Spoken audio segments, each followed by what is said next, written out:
Assalamualaikum warahmatullahi wabarakatuh.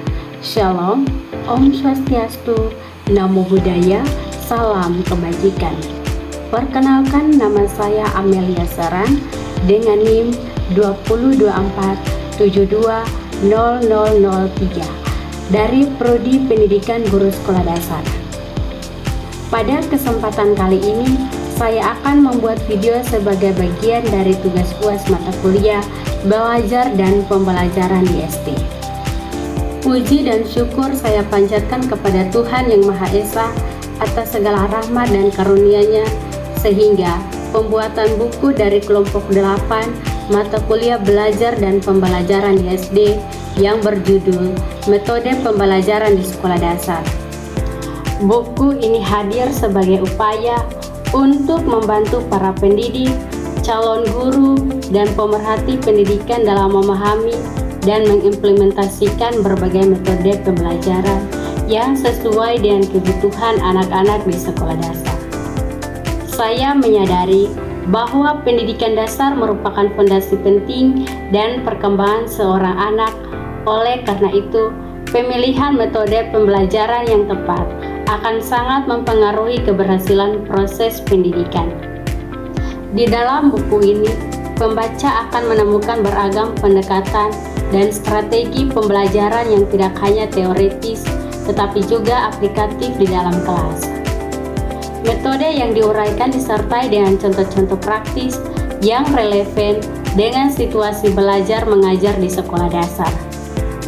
Melalui dari metode pembelajaran tradisional hingga yang lebih modern dan inovatif, saya berharap buku ini dapat memberikan wawasan baru serta inspirasi bagi para guru untuk terus mengembangkan metode pengajaran yang kreatif dan efektif, yang pada akhirnya akan memberikan dampak positif terhadap perkembangan anak didik mereka.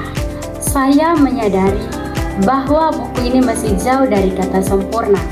Oleh karena itu, saya sangat terbuka terhadap saran dan kritik yang membangun demi perbaikan di masa yang mendatang. Semoga buku ini dapat bermanfaat bagi semua pihak yang berkecimpung dalam dunia pendidikan, khususnya pendidikan di sekolah dasar. Akhir kata, saya ucapkan terima kasih kepada semua pihak yang telah mendukung dalam menyusun buku ini. Semoga buku ini dapat memberikan kontribusi nyata dalam dunia pendidikan. Di sini saya akan menjelaskan sedikit tentang metode kerja kelompok. Menurut Slavin pada tahun 1995, metode kerja kelompok itu sendiri adalah pendekatan pembelajaran di mana siswa bekerja bersama dalam tim kecil untuk mencapai tujuan pembelajaran tertentu. Dalam konteks pendidikan, metode ini memberikan kesempatan bagi siswa untuk berbagi ide, memperdalam pemahaman, dan memecahkan masalah secara kolaboratif. Melalui kerja kelompok, siswa tidak hanya memperoleh pengetahuan akademis, tetapi juga keterampilan sosial yang penting, seperti komunikasi dan kolaborasi. Kerja kelompok juga memfasilitasi pembelajaran yang lebih mendalam karena siswa diajak untuk bertukar pikiran dan mengembangkan argumen bersama. Proses diskusi ini membantu siswa memahami materi dari berbagai sudut pandang dan melatih mereka untuk berpikir kritis. Penelitian oleh Johnson pada tahun 1999 menunjukkan bahwa siswa yang belajar dalam kelompok cenderung memiliki pemahaman yang lebih baik dan mampu mempertahankan informasi lebih lama dibandingkan dengan mereka yang belajar secara individual. Selain meningkatkan pemahaman materi, kerja kelompok juga membentuk keterampilan interpersonal yang diperlukan di dunia kerja, seperti kemampuan berkomunikasi secara efektif dan menyelesaikan konflik. Dalam kerja kelompok, siswa seringkali menghadapi perbedaan pendapat dan harus belajar bagaimana menyelesaikannya. Hal ini mengajarkan mereka untuk menghargai perspektif orang lain, berkompromi, dan menemukan solusi yang saling menguntungkan. Metode kerja kelompok juga, guru membantu dalam mengelola kelas dengan lebih efektif. Ketika siswa bekerja dalam kelompok, guru dapat lebih fokus memberikan perhatian atau bantuan kepada kelompok yang memerlukan dukungan tambahan tanpa harus mengawasi seluruh kelas secara individual. Dengan demikian, kerja kelompok memungkinkan guru untuk memfasilitasi pembelajaran yang lebih personal dan responsif terhadap kebutuhannya masing-masing.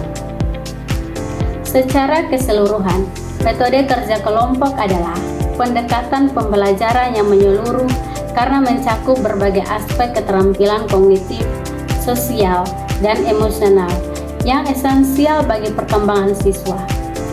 Metode ini bukan hanya alat untuk menyampaikan materi, tetapi juga sarana untuk mengembangkan soft skill yang akan bermanfaat sepanjang hidup siswa. Saya akan membacakan kesimpulan dari metode pembelajaran di SD. Melalui materi ini, saya berharap para pendidik, khususnya di tingkat sekolah dasar, dapat memperkaya wawasan dan mengembangkan keterampilan dalam menciptakan pembelajaran yang inspiratif dan bermakna. Pendidikan adalah kunci masa depan, dan guru memiliki peran sentral dalam membuka pintu bagi setiap anak. Mari bersama-sama mewujudkan pembelajaran yang mampu mempersiapkan generasi muda untuk menghadapi tantangan dunia di masa depan. Saya juga mengakui bahwa pembelajaran di sekolah dasar merupakan proses yang dinamis dan terus berkembang. Oleh karena itu, pendekatan yang disampaikan dalam buku ini perlu disesuaikan dengan konteks lokal, kebutuhan siswa, serta perkembangan teknologi dan ilmu pengetahuan. Guru diharapkan tidak hanya menjadi pengajar, tetapi juga pembelajaran yang aktif, mampu merefleksikan praktik, dan terus berinovasi demi menciptakan pengalaman belajar yang bermakna. Akhir kata, semoga materi ini memberikan manfaat nyata bagi pembaca. Jika ada kritik, saran, atau masukan, saya dengan senang hati menerimanya untuk perbaikan di masa mendatang. Mari bersama-sama menjadikan pembelajaran di sekolah dasar sebagai fondasi kuat untuk masa depan yang lebih baik. Sekian dan terima kasih. Assalamualaikum warahmatullahi wabarakatuh.